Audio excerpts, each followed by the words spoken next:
Hey guys, what's going on?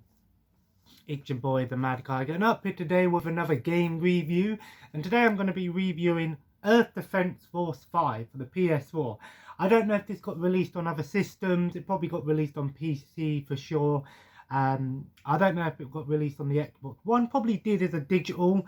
But of course, Earth Defense Force. You might be wondering, okay, this the fifth game. Well, it's not technically the fifth game. It's the fifth game in the official line of games, I guess. These games are, well, if you've ever watched the old 60s and 50s giant killer bug movies and kaiju type movies like Godzilla and things, these games are definitely right up your alley, because I like to say these games are Dynasty Warriors with guns, essentially. There's not really much story to these games other than just in-game dialogue. So the whole point is you basically play as the Earth Defense Force, and basically you shoot and blow up giant space aliens and bugs. What more do you need to know, I guess? Of course, again, in a way, like I said, they remind me of Dynasty Warriors in the sense of, it's just tons of enemies on screen at once, and, you're sort of overpowered and you can just kill tons of enemies at once. But it also reminds me of Dynasty Warriors in the sense that each time they release a new game, it doesn't really matter if you played a previous one, because each game is essentially like an upgrade from the previous game. So that might be something you like or you don't like. Me personally, I think there is some improvements on this one over 4.1, the last game. There was other games like spin-offs, like I know there was like Iron Rain, there was a couple on the PS Vita and stuff in between. And I think there's a new one on the way. So what exactly do you do in these games? Well, like I said, you just kill giant bugs like spiders and ants and wasps and red ants and giant space creatures. And what makes these games pretty awesome is just the sheer amount of content that's in these games. This game has over 110 missions in this game. So there's a ton of missions in these games, and there's a ton of weapons as well. So there's 4 playable classes. So you've got the Ranger class, which is your basic infantry soldier. Then you've got the Air Raider, which is the sort of support class that can use like airstrike weapons and healing weapons and stuff. And then you've got the fencers. The fencers, which are the heavy, like mini mech type characters, really heavy weapons but slow walking ability. And then you've got the air raiders, what they call wing divers, which is the one on the front there, which are the ones that can fly and use energy weapons and stuff like that. So each class is a different type of class, and each class has their own weapons and upgrades that they can get. Obviously, what's really cool about this game is the replay value, because like Dynasty Warriors and those sort of games, each time you complete a mission, it will give you a star telling you if you've completed that mission on easy, normal, hard, and so on, but also if you beat it as that particular class as well. So you can go back and play the entire game as a different class, and there's a ton of replay value. I think there's nearly about 130 hours to perhaps 100% this game, and that's just being generous as well. Of course, getting weapons and upgrades, so when you're playing the game, enemies will drop health packs, but they'll also drop armor packs, which will give you more health in the next mission, and they'll drop weapons as well. Depending on what difficulty you're playing on, will depend on what weapons the enemies drop. It's all randomized, but what's pretty cool in this one, and I don't know if it was included in the previous game, is if you get the same weapon, it actually upgrades it slightly. So that's new in the game. There's obviously new enemy types in this game as well, like the giant alien frog type creatures, which is pretty funny because the dialogue in this game can be pretty hilarious. you know, they're like, oh no, they're giant aliens that look like humans. Yeah, giant aliens that look like humans. I don't know any humans that look like that. Do you guys? Maybe they've got some reptilian government conspiracy going on there. Like I said, these games are, they do get a bit monotonous after a while, much like Dynasty Warriors. But if you're into those sort of games where, you know, it's all in the gameplay, then these games are definitely worth playing. There's a lot of value for money here because, you know, you can spend hours and hours playing these games and still not get everything in the game. Like I said, there's a lot of replay value going back and doing the missions as different classes or different difficulty settings. One new thing as well is obviously they have improved obviously some of the graphics and the enemies now. When you kill enemies now, sometimes they'll stay on the battlefield for a bit longer, but you can also see visible damage to the enemies, especially like the giant green aliens. Like you can shoot them and they'll start splurting blood all over the walls, and their arms will come off and their heads will come off. So that's really cool to see some visual improvements over the game. I think these games are notorious for being fun. What's pretty cool is you can play these games completely offline, single player, but you can also play them split screen co-op gameplay and online gameplay as well. Obviously, if you want to just play through the game and just kill loads of enemies and stuff, playing it on some of the easier difficulties is just fun. But obviously, the game does get quite challenging if you're playing on the harder difficulties. And that's why they say, you know, each class, obviously the ranger class is the easiest and the fencer would be the hardest class.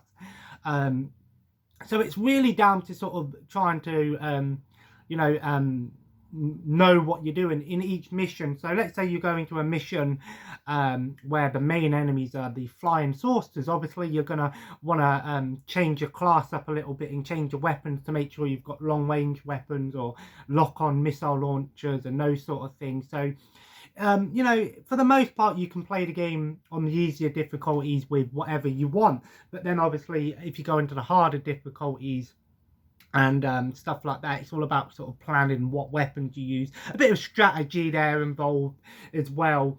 Some of the things that are kind of annoying about this game is sometimes, because 9 times out of 10, to complete a mission, you have to kill at least every enemy on the screen at once. But obviously there is a mini-map which tells you where the enemies are, which is great. But sometimes you can get, like, there's one enemy that sort of got themselves stuck in an area that's kind of hard to get to, and you're having to run across the map to find that enemy to kill them, which is kind of annoying. I've noticed it 9 times out of 10, you do have to kill all the enemies, but some missions give you a little bit of leeway here and there. They're scripted to end after a certain amount of time or something. Obviously, the missions are the usual type of thing, you know, big cities or the underground caves, killing all the enemies. It's not a strategic game in any way. It's not a game that you're going to play for the story.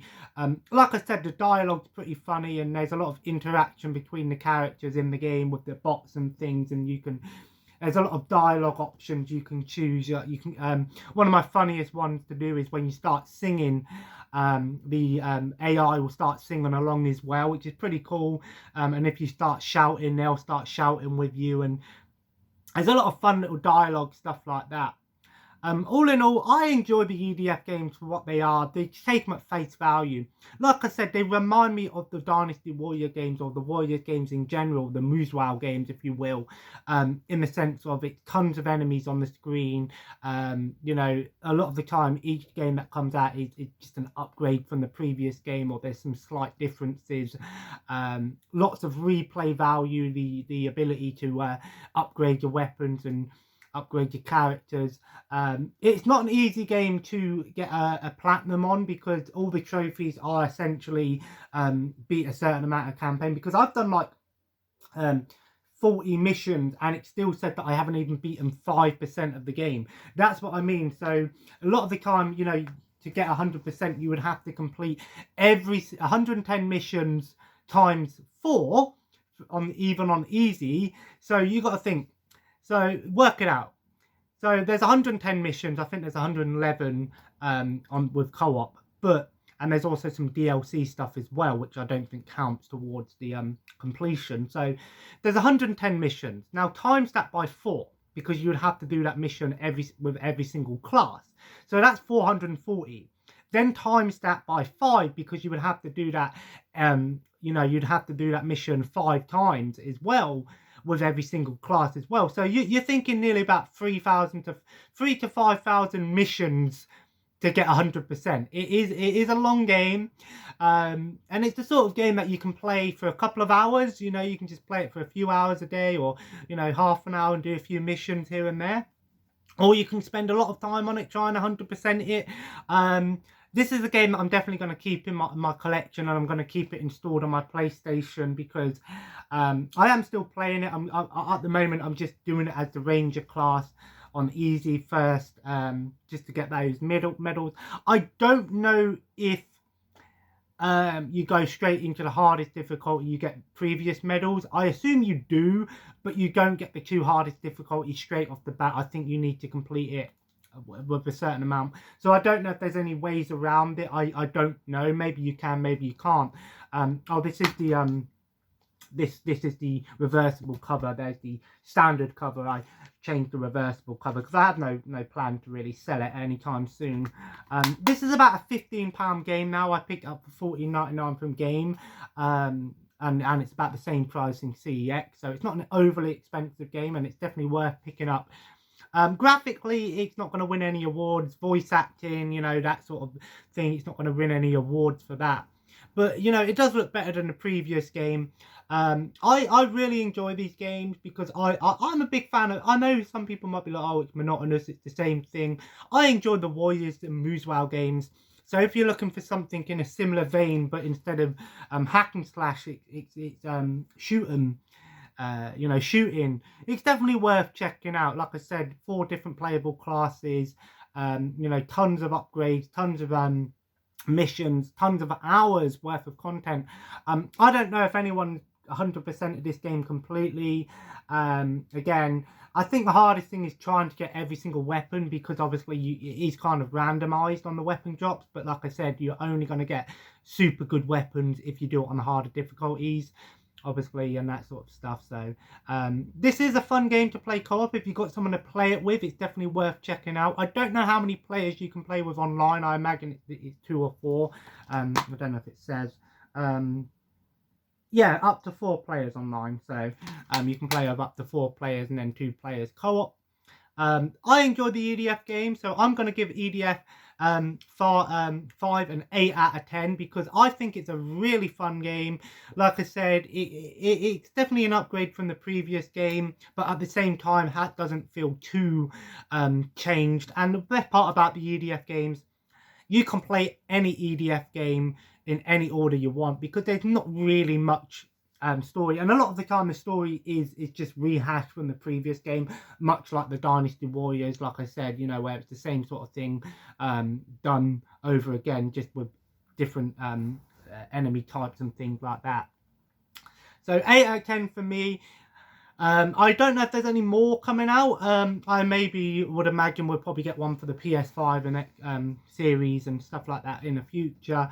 I enjoy these games for what they are. They're a lot of fun and just they're great. If you, like I said, if you're a fan of sci-fi movies from the 50s and 60s and giant bugs and kaiju movies like Godzilla and Gamera and those sort of things, you'll probably enjoy these movies, where you're playing as the humans fighting them off. Like I said, so if you enjoyed today's video, feel free to leave a like and of course comment below. Let me know if you played Earth Defense Force 5. What's your favourite class to play as? I like the Ranger class, basic but fun. And what's your favourite Earth Defense Force game? And obviously, do you play these games? And as always, subscribe if you haven't already and join the family. Follow me on Twitter and Instagram at the Mad Kiger.